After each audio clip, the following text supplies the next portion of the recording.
Yes, sir, you wanted to say something? Well, when you were talking about, and I think Terry was talking about, everybody's been talking about teaching kids how to think and think creatively. To me, what that brings to mind is what good teaching is. And I think that I've encountered incredible teachers in DCPS, but it felt like random acts of great teaching. And I never felt that the system really had a good definition of what good teaching was, and then a way to nurture good teaching so that kids would come out as good thinkers. And I'm hoping that there is now a way to kind of train teachers, but I'm not sure that the new system really does that. I'm kind of agnostic on it right now. Okay.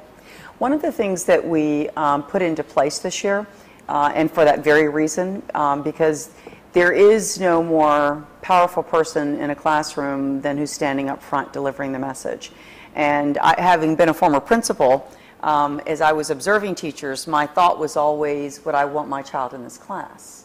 You know, and if not, why not? And then what could I do to help that teacher become an even better teacher? So the teaching and learning framework really looks at the pedagogy of teaching. Like, what are the good things that a good teacher should be doing at all times, every single day? And that's one of the things that we put into place this year.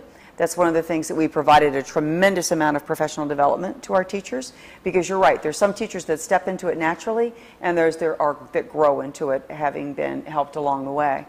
Along with that, though, is and there's a session on that later on this evening, is the teacher evaluation system that then has the ability to bring in some objective viewpoints and say, okay, if this is what good teaching looks like, where is this teacher along the scale? And then looking specifically at the areas of need, and then what kind of professional development or help do we provide that teacher?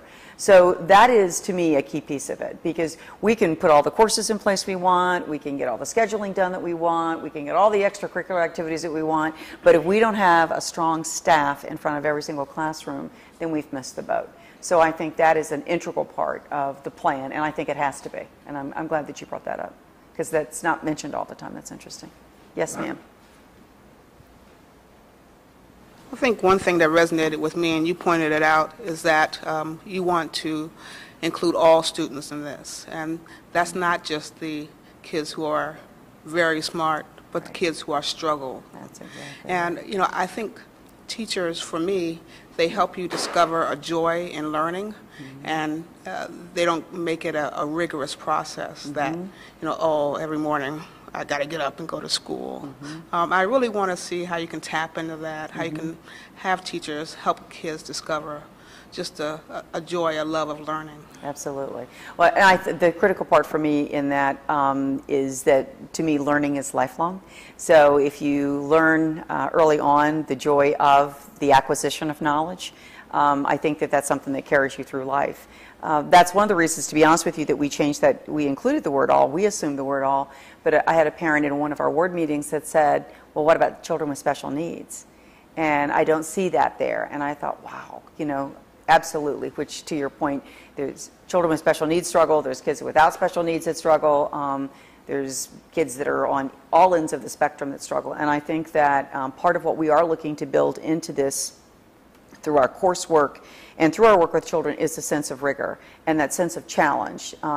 You want to keep what I call that gentle knee in a child's back. You know, you just want to keep them pushed a little bit, but not so much that they're feeling that they can't succeed. So rigor is definitely one of the things as we look at how we're going to program academically for kids. How do we then provide those courses across our system? We're finding that there's quite a disparity, if you will, across DCPS regarding the kind of rigorous coursework. We've got some schools that offer a number of AP classes, some that offer very few. Some schools that are offering IB, some schools that, you know, that aren't. And there's different ways to get at rigor, but I think that the important thing for us in DCPS is that, and as I was commenting to a parent before this started, that a good education isn't going to depend on your zip code, that it will be in all schools for all children at all times. And that's kind of what we're trying to build with this plan. Yes, sir.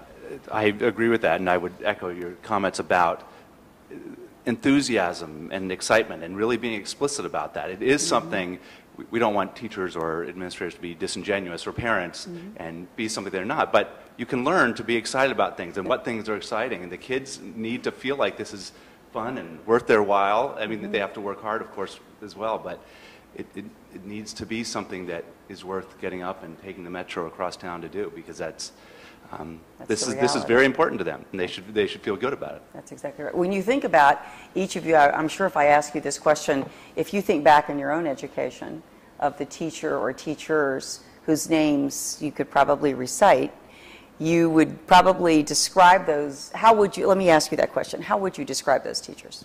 Well, for me, the ones that stick out are the ones who were harder on me than maybe some of the other ones were. One teacher in particular, I must have gotten a B in the class the majority of the year, but I worked extremely hard in that class, and when I got that A, I knew that I had actually earned that A, and I loved the class. Well, this goes back to your general question about what I like in here, and I'll tie it all together. I like the word exposing students, and you've got it in here a couple times, exposing students to college, post-secondary environments. And then you have exposing students to a variety of careers and professional settings, etc. I am an extremely strong advocate for exposing our students not only to these things, but to more global things. We live in a global world. And I look at what we've done here at School Without Walls with our students who have traveled outside of the country. And when you talk about students walking across the aisle and they're well-rounded, I'd love to see more students walk across the aisle with a passport that has a stamp in it from an educational experience that they had, both not only being in different countries and different environments, but also here in our classrooms. You know, we have the ability through technology to link students up, cross borders, you know, and look at different cultures and understand. I think a very good thing that helps with teaching is understand and appreciate what we have here in the United States, in Washington, D.C., when they can look at that versus other students in other countries who, through very difficult and trying situations, are still able to work hard and achieve that A. And yet we sit in some great buildings here in Washington, D.C., and, you know, our students don't see that and don't feel that appreciation. Well, that's a really good point. One of the things that we've been looking at, I mean, here we are sitting in the nation's capital. So when we start looking at things like internships, or we start looking at things like work experiences for kids, or I was talking with another parent tonight, dual enrollment.